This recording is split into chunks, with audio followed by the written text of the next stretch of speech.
Southern Africa is a snake paradise, but unfortunately not everyone loves snakes.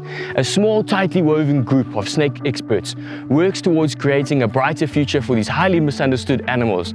Their work is driven by passion, with the goal to protect and educate the public about snakes. These are the snake heroes of Southern Africa. So from the age of 9, I was a little kid in school that was the only guy that knew anything about snakes. And if a snake popped up at school, they'd come and call in this little 9 or 10-year-old boy to come and catch them. So what I did then is I thought that I could help snakes by preserving them and making sure that one day when I have children, they have a snake to look at and all of them aren't extinct. Snakes are such adapted animals to their environment. They are so bizarre in so many different ways. You just get captured by the biology of these animals, and I think that that's what's done it for me. Black mambas have such a bad press. They are just not aggressive snakes. They are incredibly shy. They're very quick to escape. If you ever see a mamba moving through the field in a hurry, it moves on the ground, through bushes, through trees as effortlessly as mercury flowing downhill. It's just something spectacular to see. I've caught close to 1,000 mambas, and I've never been blasé about catching any of those. Sticking his head out there nicely for me to grab. So big here.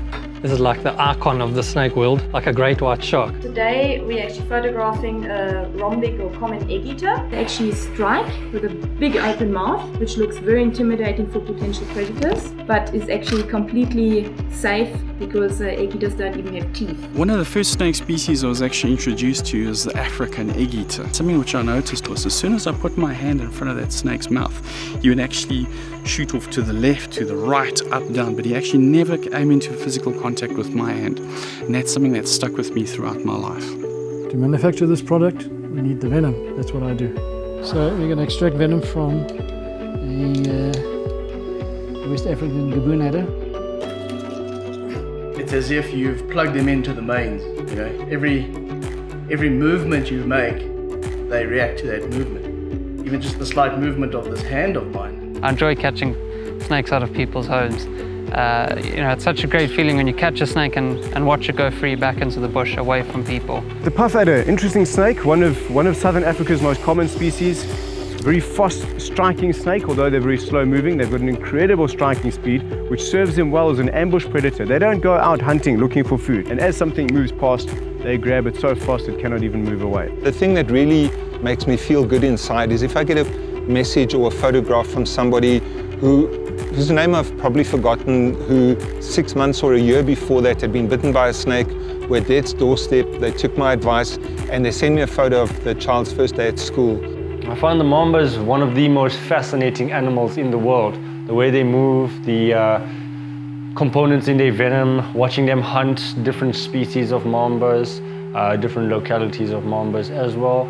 The fascination behind the cobras is simply that it is a cobra and the venom behind the cobras. Species can look exactly the same, but genetically they can be so different. And the opposite is also true. You get species that's doing completely different things, but genetically they're so similar. I also get some strange phone calls, like once I was called for a snake with 7 heads, and one of the 7 heads had a light on it. So in those situations, you don't really know what to say. I told that lady, call the police. So the most dangerous things about going to a snake removal site is my mom taking me there. That's quite scary.